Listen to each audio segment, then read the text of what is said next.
know what you need to do. You have the plan. You have the desire. You wake up and tell yourself, today will be different.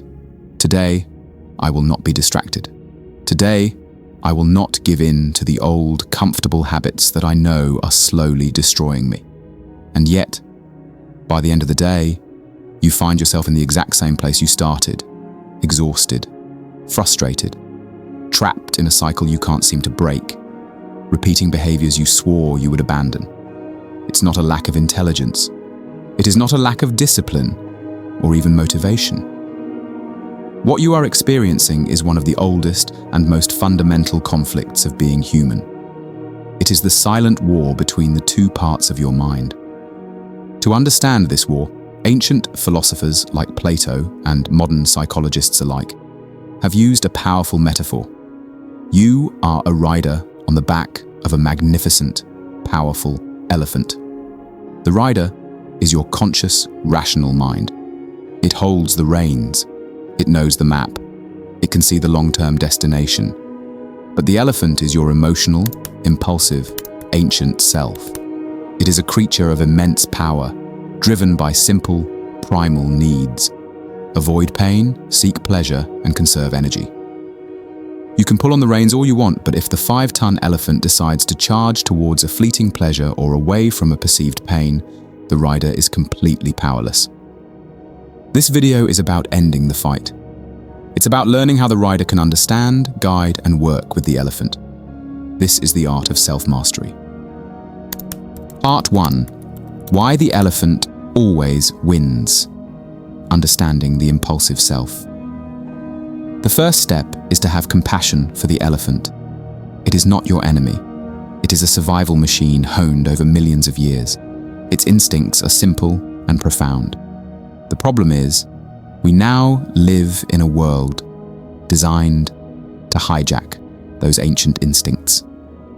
The modern world is a field of super stimuli, things that offer an unnaturally high promise of pleasure with unnaturally low effort. Your elephant was not designed for this. Consider the elephant's 3 core drives. First, it seeks immediate pleasure. In the ancient world, a sweet fruit was a rare, valuable source of energy. Today, a single candy bar has more sugar than our ancestors might have seen in a month.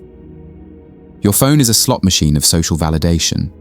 Every notification, every like, is a tiny pellet of pleasure that makes the elephant feel good, right now.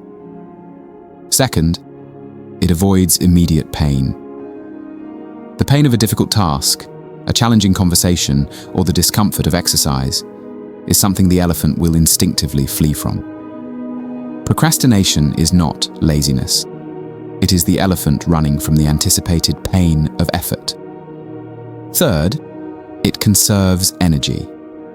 The elephant is programmed for survival, and that means not wasting energy on things that don't offer an immediate reward.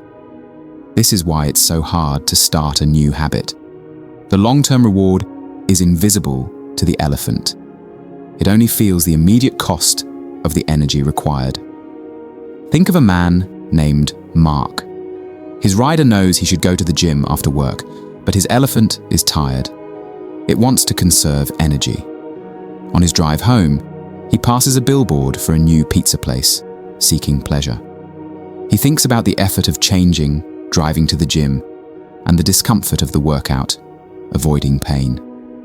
The elephant, faced with these options, will always choose the pizza and the couch. The rider, with all his logical reasons, never stood a chance. He tried to win with willpower, and willpower is a battle the rider will always lose against the elephant. Part 2. How to guide the elephant. 3 philosophical strategies. So if you cannot win against the elephant with force, how do you guide it? You must stop being a commander and become a wise diplomat. You must make the elephant want to go where you want to go. This requires 3 key strategies. Strategy 1. The rider must shape the path. The elephant will always follow the path of least resistance.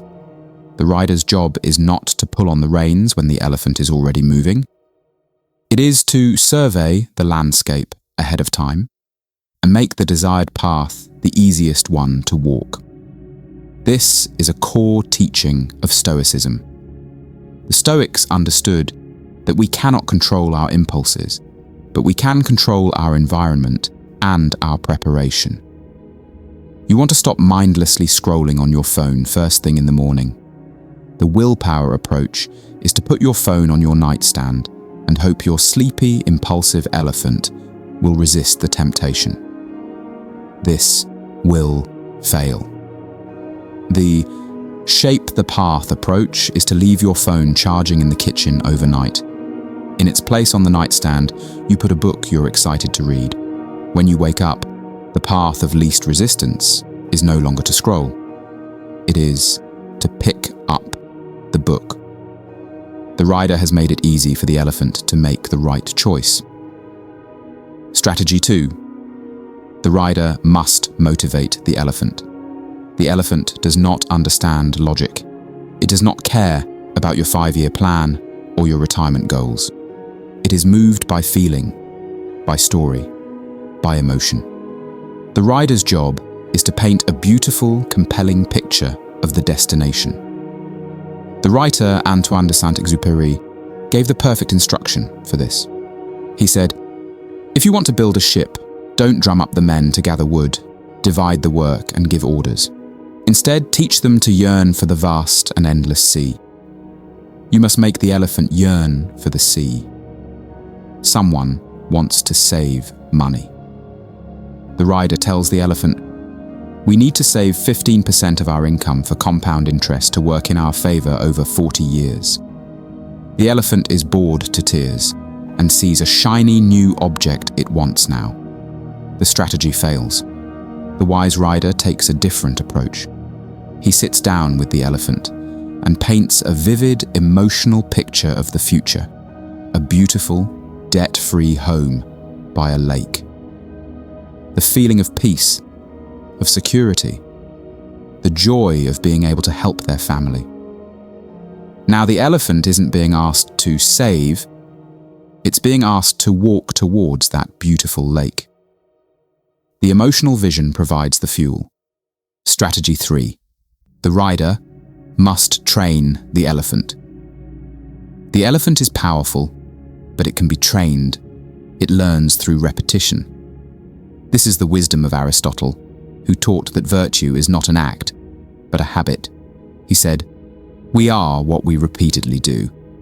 Excellence, then, is not an act, but a habit. You cannot expect the elephant to go from sitting on the couch to running a marathon. The pain would be too great, and it would rebel. The rider must be a patient trainer. Someone wants to start meditating. The thought of sitting in silence for 20 minutes is overwhelming for their restless elephant. The rider makes a deal. Just 1 minute. We will sit for just 60 seconds. The elephant, seeing the task is small and the pain is minimal, agrees. They do this every day. After a week, the 1-minute habit is formed. Then the rider suggests 2 minutes, then 5.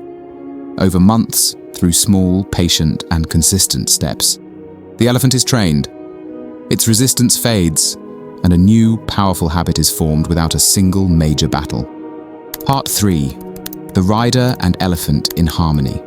The state of a master. When the rider learns to work with the elephant, when it shapes the path, motivates with vision, and trains with patience, a beautiful thing happens. The war stops. This is the state of the integrated self. It is not a life free of bad impulses or temptations. The elephant will always be an elephant. It will always be drawn to a sweet fruit. But now, the rider is no longer its enemy. It is its trusted guide. When the elephant feels the pull of a destructive habit, the rider doesn't pull back with force, causing a fight.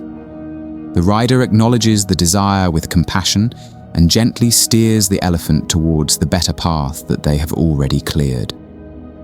The relationship moves from one of conflict to one of partnership.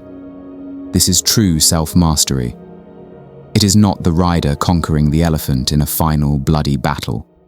It is the rider earning the elephant's trust. It is the rational mind and the emotional self finally learning to walk the same path together in the same direction.